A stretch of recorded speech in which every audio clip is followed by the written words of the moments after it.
couple of decades ago, I had just moved to New York City and was frankly very poor.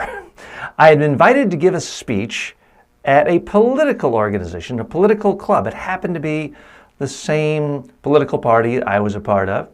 It happened to be the same political party that the President of the United States belonged to. And at the time, I was also doing political commentary, talking about politics a great deal. I thought this will be great. Way to introduce myself to the new city. I'd only been here for a couple of months.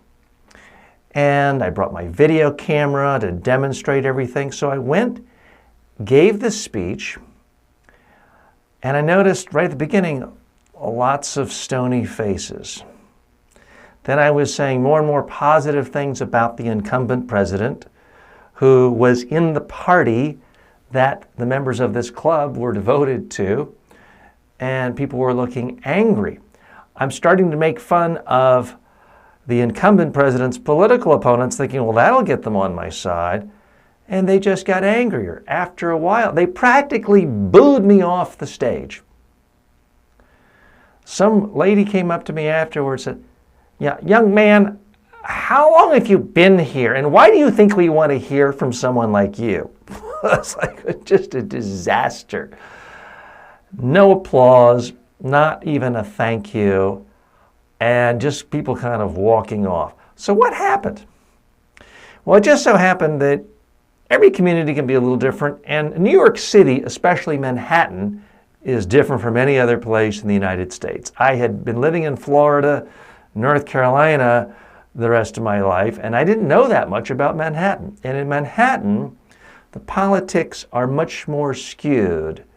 And so you do find people on more extremes. So even though I was speaking to a political club of a certain party,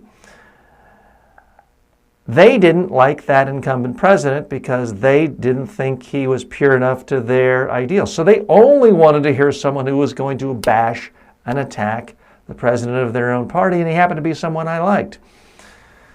So, and by the way, I'm not trying to be cute. I'm not mentioning the party and the person, because what I have found is the second you do that, everyone looks at you through a different lens, and if they like that politician, then they like you. But if they didn't like that politician, they'll end up hating me. So that's why I'm being a little bit vague, even though I don't generally recommend that when telling stories. So I walked away from that totally dejected. And I remember at the time, it was April 1st, 1996. I had just moved to town a few months earlier. They practically spat on me. It was that bad. So I'm walking away, carrying my video camera, my little briefcase. I'm slumbering away, walking across town, because I couldn't even afford bus fare or cab fare home. I was that kind of down and out. I'm figuring it can't get any worse than this. I'm walking. All of a sudden I look up. It starts snowing on me in April. I'm now freezing. I have no gloves. I don't have an overcoat on. I'm carrying my stuff. And I'm thinking, wow, I never should have moved away from Florida. That was definitely one of my worst speaking days ever. But you know what? You learn from that. Or you go home and quit. I obviously didn't go home and quit. I didn't do enough due diligence. I should have gotten there earlier, really talked to people, found out who they liked, who they respected, what they thought of the current political environment, what they thought of the incumbent president. So that was my fault. I didn't do enough due diligence. I just made assumptions about the audience. Never a good thing to do. So why do I tell that story?